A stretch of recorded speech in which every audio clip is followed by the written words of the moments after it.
नमस्कार दोस्तों, आज हम आपको ले चलेंगे भारत के इतिहास के एक महत्वपूर्ण शहर की ओर, जिसने सदियों तक भारत की राजनीतिक, सांस्कृतिक और आर्थिक धुरी के रूप में काम किया। हम बात कर रहे हैं पाटलिपुत्र की, जो आज का पटना है और जिसे प्राचीन काल में प्राचीन भारत की राजधानी कहा जाता था। चलिए जानते हैं इस महान शहर की भव्यता, इसकी ऐतिहासिक महत्ता और उससे जुड़े अद्भुत पहलुओं के बारे में। पाटलिपुत्र की स्थापना 5वीं सदी ईसा पूर्व में हुई थी और इसे मगध साम्राज्य के शासक अजातशत्रु ने बसाया था। इसका पुराना नाम पाटलिग्राम था। यह शहर गंगा, सोन और पुनपुन नदियों के संगम पर स्थित था, जिससे यह एक महत्वपूर्ण व्यापारिक केंद्र बन गया। लेकिन इसके वास्तविक उदय की शुरुआत तब हुई जब मौर्य और गुप्त साम्राज्यों के शासकों ने इसे अपनी राजधानी बनाया। पाटलिपुत्र की राजनीतिक स्थिति और इसकी अद्भुत नगरीय संरचना ने इसे भारतीय इतिहास का सबसे महान शहर बना दिया। पाटलिपुत्र अपनी भव्यता और अद्वितीय वास्तुकला के लिए प्रसिद्ध था।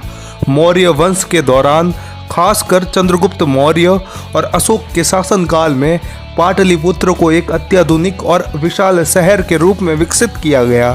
ग्रीक यात्री मेगास्थनीज ने इसे सुसज्जित और सुव्यवस्थित शहर कहा था।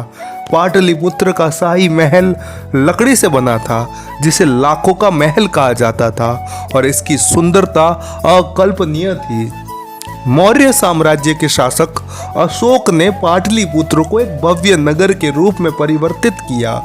उसने यहाँ बौद्ध धर्म के प्रचार के लिए कई स्तूपों और मठों का निर्माण करवाया। पाटलिपुत्र में अशोक का दरबार दुनिया का सबसे प्रसिद्ध और विशाल दरबार था, जहाँ से पूरे भारत पर शासन किया जाता था।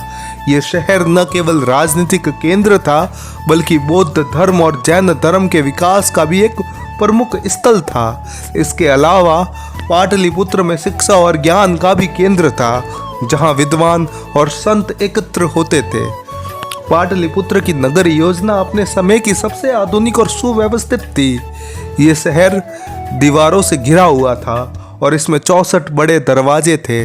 नगर के चारों ओर विशाल खाई थी, जो इसकी सुरक्षा को और भी मजबूत बनाती थी।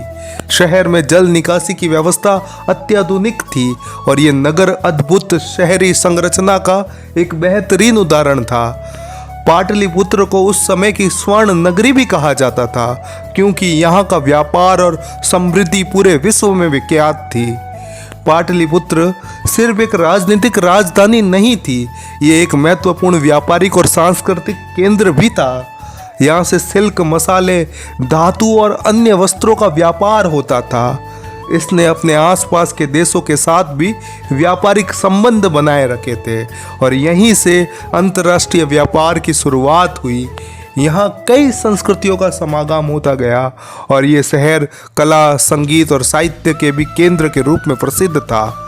पाटलिपुत्र की भव्यता को कई विदेशी यात्रियों ने अपने लेखों में दर्ज किया। यूनानी यात्री मेगास्थनीज ने अपनी पुस्तक इंडिका में पाटलिपुत्र के बारे में बहुत कुछ लिखा है। इन्होंने इसे दुनिया का सबसे सुव्यवस्थित शहर बताया था, जहाँ के महल और सार्वजनिक इमारतें अति सुंदर थी।